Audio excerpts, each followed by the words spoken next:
एक छोटा कदम छोटे लक्ष्य के साथ साथ एक विशाल लक्ष्य भी हासिल करा देता है।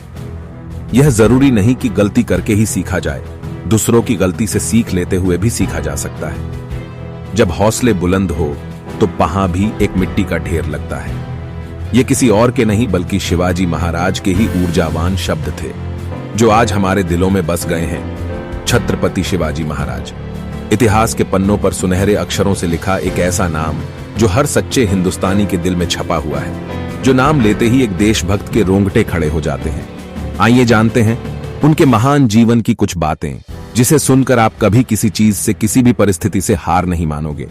तो स्वागत है आपका हमारे YouTube चैनल फैक्ट बाइट में। शिवाजी का जन्म 19 फरवरी 1630 को शिवनेरी दुर्ग में हुआ था। उनके पिता शहाजी राजे भोंसले एक शक्तिशाली सामंत राजा थे। उनकी माता जिजाबाई जाधवराव कुल में उत्पन्न असाधारण प्रतिभाशाली महिला थी। शिवाजी के बड़े भाई का नाम संभाजी राजे था, जो अधिकतर समय अपने पिता शहाजी राजे भोसले के साथ ही रहते थे। शहाजी राजे की दूसरी पत्नी तुकाबाई मोहिते थीं।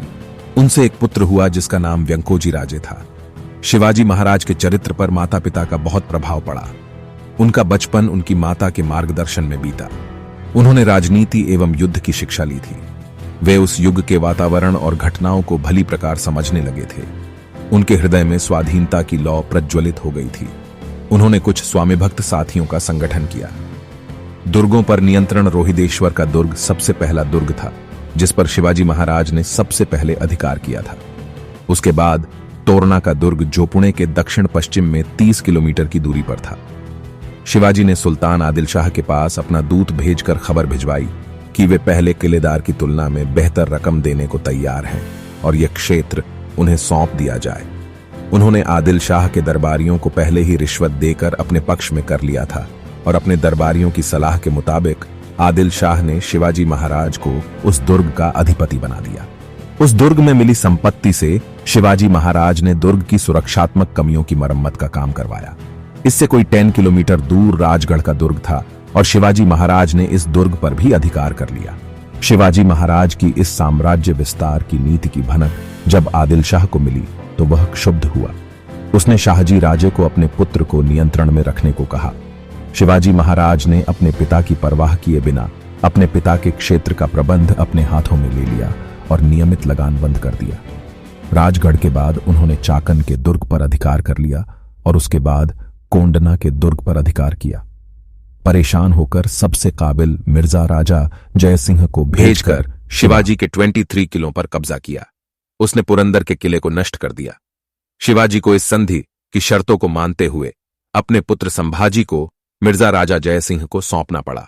1647 ईस्वी तक वे चाकन से लेकर नीरा तक के भूभाग के भी अधिपति बन चुके थे। अपनी बढ़ी सैनिक शक्ति के साथ शिवाजी महाराज ने मैदानी इलाकों में प्रवेश करने की योजना बनाई। एक अश्वारोही सेना का गठन कर शिवाजी महाराज ने आबाजी सोंदेर के नेतृत्व में कोंकण के विरुद्ध एक सेना भेजी। आबाजी ने कोंकण सहित 9 अन्य दुर्गों पर अधिकार कर लिया। इसके अलावा ताला, मोसमाला और रायटी के दुर्ग भी शिवाजी महाराज के अधीन आ गए थे। लूट की सारी संपत्ति रायगढ़ में सुरक्षित रखी गई। कल्याण के गवर्नर को मुक्त कर शिवाजी महाराज ने कोलाबा की ओर रुख किया और यहां के प्रमुखों को विदेशियों के खिलाफ युद्ध के लिए उकसाया। वीडियो में आगे बढ़ने से पहले अगर आपने हमारे चैनल फैक्ट बाइट को अभी तक सब्सक्राइब नहीं किया है तो कर लीजिए और बेल आइकॉन पर क्लिक कर दीजिए ताकि ऐसी और भी जानकारी आप तक पहुंच सके। मुगलों से पहली मुठभेड़ शिवाजी के बीजापुर तथा मुगल दोनों शत्रु थे। उस समय शहजादा औरंगजेब दक्कन का सूबेदार था। इसी समय 1 नवंबर 1656 को बीजापुर के सुल्तान आदिल शाह की मृत्यु हो गई, जिसके बाद बीजापुर में अराजकता का माहौल पैदा हो गया। इस स्थिति का लाभ उठाकर औरंगजेब ने बीजापुर पर आक्रमण कर दिया और शिवाजी ने औरंगजेब का साथ देने की बजाय उस पर धावा बोल दिया। उनकी सेना ने झुन्नार नगर पर आक्रमण कर ढेर सारी संपत्ति के साथ 200 घोड़े लूट लिए। अहमदनगर से 700 घोड़े, 4 हाथी के अलावा उन्होंने गुंडा तथा रेसिन के दुर्ग पर भी लूटपाट मचाई। इसके परिणाम स्वरूप औरंगजेब शिवाजी से खफा हो गया और मैत्री वार्ता समाप्त हो गई। शाहजहां के आदेश पर औरंगजेब ने बीजापुर के साथ संधि कर ली और इसी समय शाहजहां बीमार पड़ गया। उसके व्याधिग्रस्त होते ही औरंगजेब उत्तर भारत चला गया। और वहां शाहजहां को कैद करने के बाद मुगल साम्राज्य का शाह बन गया। कोंकण पर अधिकार दक्षिण भारत में औरंगजेब की अनुपस्थिति और बीजापुर की डवांडोल राजनीतिक स्थिति को जानकर शिवाजी ने समरजी को जंजीरा पर आक्रमण करने को कहा, पर जंजीरा के सिद्दियों के साथ उनकी लड़ाई कई दिनों तक चली। इसके बाद शिवाजी ने खुद जंजीरा पर आक्रमण किया और दक्षिण कोंकण पर अधिकार कर लिया और दमन के पुर्तगालियों से वार्षिक कर एकत्र किया। कल्याण तथा भिवंडी पर अधिकार करने के बाद वहां नौसैनिक अड्डा बना लिया। इस समय तक शिवाजी 40 दुर्गों के मालिक बन चुके थे। दोस्तों, शिवाजी महाराज का जीवन एक महासागर है जिसे एक वीडियो में पूरा नहीं किया जा सकता।